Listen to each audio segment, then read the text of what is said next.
ज्येष्ठा। देखिए, इस नाम में ही एक वजन है, एक वरिष्ठता है, एक अधिकार का एहसास है। तो आखिर ये नक्षत्र है क्या, और ये हमारे जीवन पर अपना असर कैसे डालता है? चलिए, आज इसकी गहराइयों में उतरते हैं और इसे समझने की कोशिश करते हैं।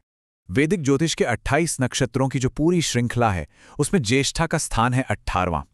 अब ये नंबर सिर्फ एक क्रम नहीं है, ये बहुत महत्वपूर्ण है।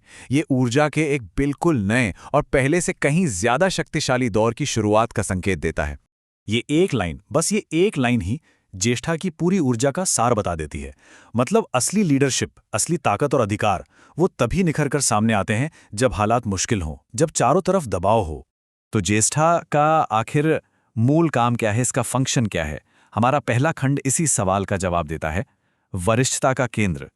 देखिए, ज्येष्ठा को समझने का सबसे अच्छा तरीका है उसे उसके ठीक पहले वाले नक्षत्र अनुराधा के साथ रखकर देखना। अनुराधा का काम है लोगों को जोड़ना, सहयोग से एक नेटवर्क, एक समाज बनाना। लेकिन जब वो नेटवर्क बन जाता है, जब एक सिस्टम तैयार हो जाता है, तब ज्येष्ठा की भूमिका शुरू होती है। उस बने हुए सिस्टम की रक्षा करना, उसे संभालना, और जब संकट आए तो उसका नेतृत्व करना।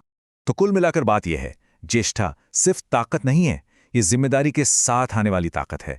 इसका असली मतलब है किसी भी व्यवस्था की रक्षा करना और मुश्किल से मुश्किल हालात में कमान संभालना। यहां पर अधिकार और जवाबदेही एक ही सिक्के के दो पहलू हैं। लेकिन सवाल उठता है कि ये असाधारण शक्ति, ये अधिकार की भावना, ये आती कहां से है? इसका स्रोत हमें पौराणिक कथाओं में मिलता है, जो हमें हमारे अगले खंड तक ले जाता है। दिव्य सेनापति। इस नक्षत्र की ऊर्जा के पीछे जो दिव्य शक्ति है, वो हैं देवों के राजा इंद्र। और यही पौराणिक जुड़ाव ज्येष्ठा को उसका वो खास शक्तिशाली चरित्र देता है जिसके लिए वो जाना जाता है। यहां हम साफ साफ देख सकते हैं कि इंद्र की भूमिका असल में ज्येष्ठा के गुणों का ही आईना है। इंद्र क्या करते हैं? वो शक्ति धारण करते हैं, वो देवों के समाज की संरचना की रक्षा करते हैं, वो युद्ध के समय कमान संभालते हैं, और वो अपनी बुद्धि का इस्तेमाल अधिकार को सुरक्षा में बदलने के लिए करते हैं। देखा जाए तो ये ज्येष्ठा का एक सटीक खाका है। तो ठीक है, ये तो हुई पौराणिक बात। लेकिन अगर किसी व्यक्ति में ज्येष्ठा की ऊर्जा बहुत प्रबल हो, तो उनका व्यक्तित्व कैसा होता है? चलिए, अब अधिकार के इस शारीरिक रचना को, इसके खास गुणों को और करीब से देखते हैं। ये चार्ट एक तरह से ज्येष्ठा के दिल में झांकने जैसा है।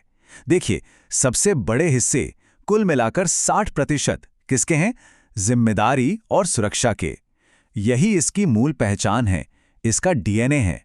इसके बाद आता है प्रभाव, यानी डोमिनेंस, और फिर प्रतिस्पर्धा के साथ साथ दबाव में भी शांत रहने की कमाल की क्षमता। ये ऊर्जा पारंपरिक भारतीय समाज व्यवस्था के क्षत्रिय वर्ण से बिल्कुल मेल खाती है। मतलब वो वर्ग जिनका सामाजिक धर्म या कहें कर्तव्य ही रक्षा करना और शासन चलाना था।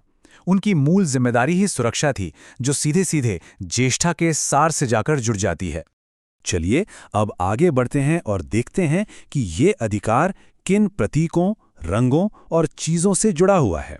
ये वो चीजें हैं जो ज्येष्ठा की ऊर्जा को एक भौतिक रूप देती हैं, जिसे हम देख और महसूस कर सकते हैं। ज्येष्ठा की ऊर्जा को हम 3 तरह से महसूस कर सकते हैं।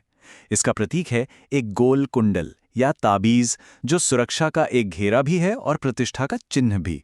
इसके रंग गहरे और गंभीर होते हैं, जैसे गहरा लाल। ये उस शक्ति को दिखाते हैं जो बेलगाम नहीं, बल्कि पूरी तरह नियंत्रण में है। और आज के ज़माने में इसकी वस्तुएं क्या हैं? सुरक्षा सिस्टम, कंट्रोल पैनल्स, यानी अधिकार के आधुनिक उपकरण। तो ये सारी बातें सुनने में तो बहुत अच्छी लगती हैं, लेकिन असल जिंदगी में ये कैसे दिखती हैं?